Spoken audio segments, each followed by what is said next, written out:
Hi folks, I just wanted to comment on something that's a little bit outside of my current wheelhouse of responsibility, and that is the unbelievably unfair trial against Admiral Mark Norman that was just, where charges were just dropped and suspended today.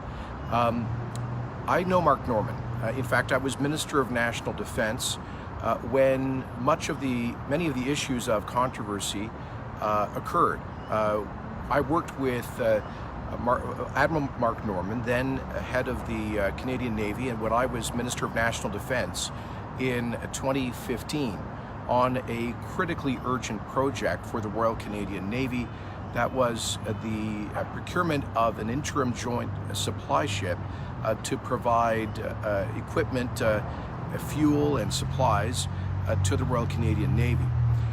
There's a long backstory here about how Canada ended up with a critical shortage of supply ships, but that's where we were when I became Minister of National Defense at the beginning of 2015.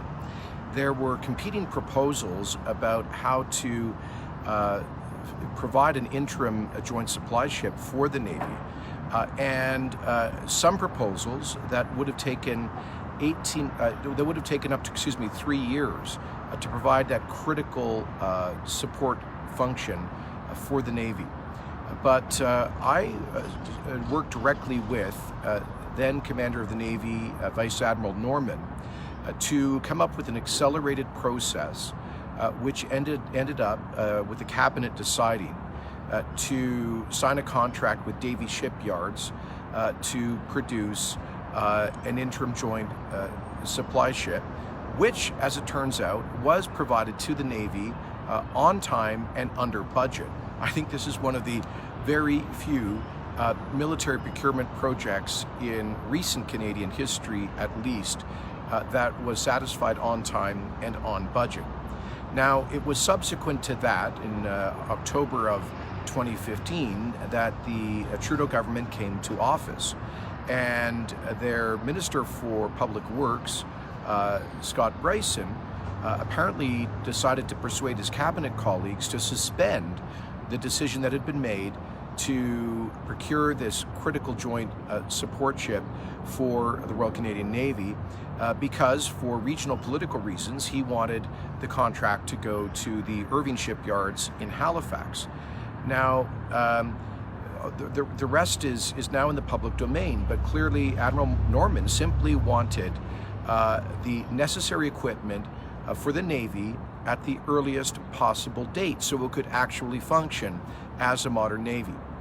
So that's the backstory. And I just wanted to say, in light of the decision of the Crown not to proceed with criminal charges against Admiral Norman for breach of the public trust, let me just say this. I know Admiral Norman. I worked with him on this issue, and I regard him as a person of the highest integrity, of great commitment to public service, to our military, a man of deep ethical values, who never would have violated the law in his service as Commander of the Canadian Navy. And I think that this entire prosecution of Admiral Norman has been an utter travesty. It is shocking to see how his reputation has been dragged through the mud, and he has had to spend I gather something like $500,000 to defend himself against charges that, based on my knowledge of the case, were completely baseless and have simply resulted in the withdrawal of those charges and his complete vindication and exoneration. But where does Admiral Norman go back now to recover whatever reputational damage that he has lost? So I simply wanted to say, as somebody who has a personal knowledge of the issues that have been at play, who knows Admiral Norman, that I am appalled by how he has been treated by his government, and I would like to congratulate Admiral Norman on this vindication.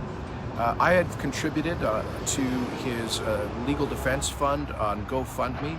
I certainly hope that he will now recover the costs of his defense from the Crown, which so unjustly has hounded him for the past 2 years. But if not, I would encourage people to go and support paying for his legal bills on his GoFundMe account. I also met for about 2 hours with Admiral Norman's legal defense team last year in Toronto, and gave them information which I believe would have helped with his exoneration had this case gone to trial. And let me salute his legal team for their excellent work. I offered to testify in his defense at trial, but thankfully it will not go to that. So I'm speaking in my capacity as former Minister of National Defense, simply to salute a proud and great Canadian, to say just as a Canadian, I'm sorry, Admiral Norman, for what you have gone through, but thank you for your service, and I hope that will continue in the future, and I hope that we will never again see a outrageous political prosecution of this nature.